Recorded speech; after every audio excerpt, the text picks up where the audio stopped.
মাত্র 10 মিনিটে কোনো প্রকারের ঝামেলা ছাড়া আলুর পুর ভরা এই নাস্তাটি তৈরি করা যাবে একদমই সহজভাবে। আসসালামু আলাইকুম, ওয়েলকাম টু মিমস কিচেন।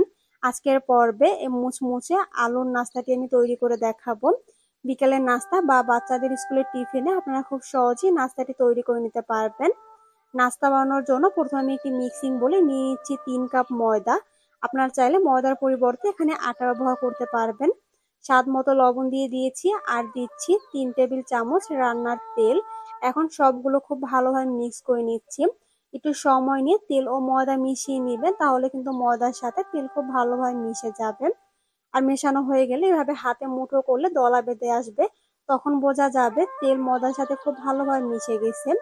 এ পর্যায়ে আমি কুসুম গরম পানি দিয়ে একটি ডো তৈরি করে নিব। আর খেয়াল রাখবেন ডোটাকে কিন্তু একদম নরম করে ফেলা যাবে না, একটু টাইট রেখে তারপর ডোটাকে তৈরি করতে হবে, কারণ এই ডোটাকে যখন রেস্টে রাখা হবে তখন কিন্তু এমনিতেই ডোটা অনেকটা সফট হয়ে যাবে। আমার ডো তৈরি করা হয়ে গেছে। এখন উপরে আমি সামান্য তেল দিয়ে দিচ্ছি, যাতে উপর থেকে ড্রাই হয়ে না যায়। এখন এভাবেই রেস্টে রেখে দিচ্ছি। এর ফাঁকে আমি ভিতরে পুর রেডি করে নিব। এই জন্য একটি প্যানে আমি নিয়ে নিয়েছি 1/4 কাপ সরিষার তেল। সরিষার তেলের পরিবর্তে আপনারা এখানে সয়াবিন তেল ব্যবহার করতে পারবেন। দিয়ে দিয়েছি পেঁয়াজ কুচি, রসুন কুচি আর কাঁচামরিচ কুচি।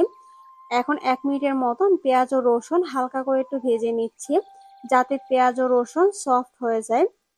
এরপর আমি দিয়ে দিচ্ছি মটরশুঁটি। আপনাদের হাতের কাছে যদি মটরশুঁটি না থাকে তাহলে স্কিপ করতে পারেন।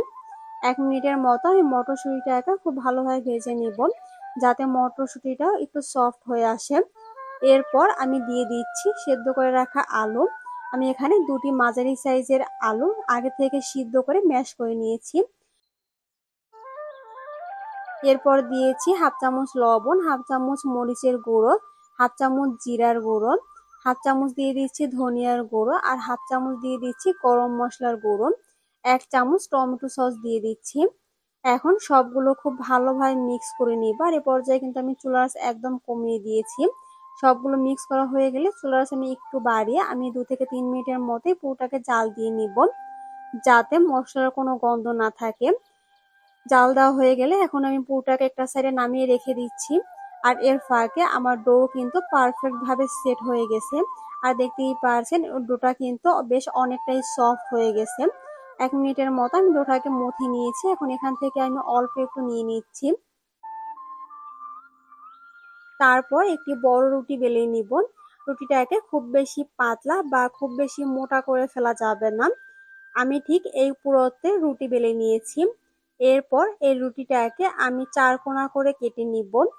একদম চতুর্ভুজের মতো আমি 4 কোণা করে কেটে নিব।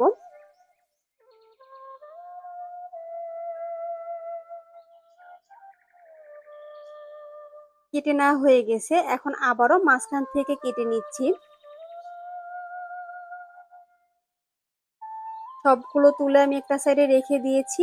আর এখন আমি আপনাদেরকে দেখিয়ে দিচ্ছি যে আমি নাস্তাটি কিভাবে ডিজাইন করেছি।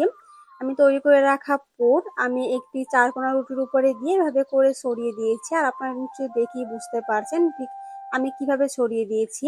তারপর আমি পাশ থেকে পানি লাগিয়ে দিয়েছি। এরপর অন্য এক পাশ তুলে খুব ভালোভাবে সিল করে দিচ্ছি, যাতে ভাজার সময় খুলে না যায়।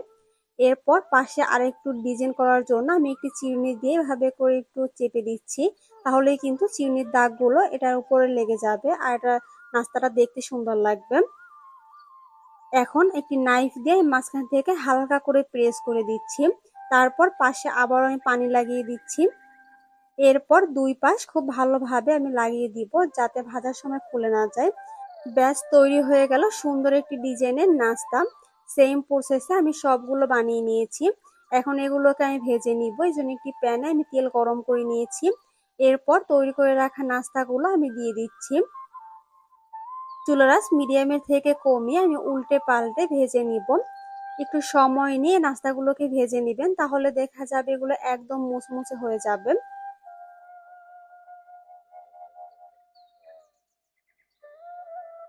5 মিনিটের মতো আমি নাস্তাগুলোকে ভেজে নিয়েছি। আর দেখতেই পারছেন দারুণ একটা কালার চলে এসেছে। এখন এগুলোকে আমি তেল থেকে নামিয়ে নিচ্ছি। আর এই নাস্তাটি দেখতে ও খেতে অনেক বেশি মজার হয়। আমি আপনাদের সাথে নাস্তাটি ভেঙে দেখাচ্ছি যেটা কতটা মুচমুচে হয়েছে আর ভিতরে আলুর পুর ভরা। নাস্তাটি খেতে কিন্তু অনেক বেশি টেস্টি হয়েছে। আপনাদের কাছে রেসিপিটি ভালো লেগে থাকলে অবশ্যই ট্রাই করবেন, আর ট্রাই করলে আমাকে কমেন্ট করে জানাতে পারেন আপনাদের কাছে কেমন লেগেছে। আজ এ পর্যন্ত, আল্লাহ হাফেজ।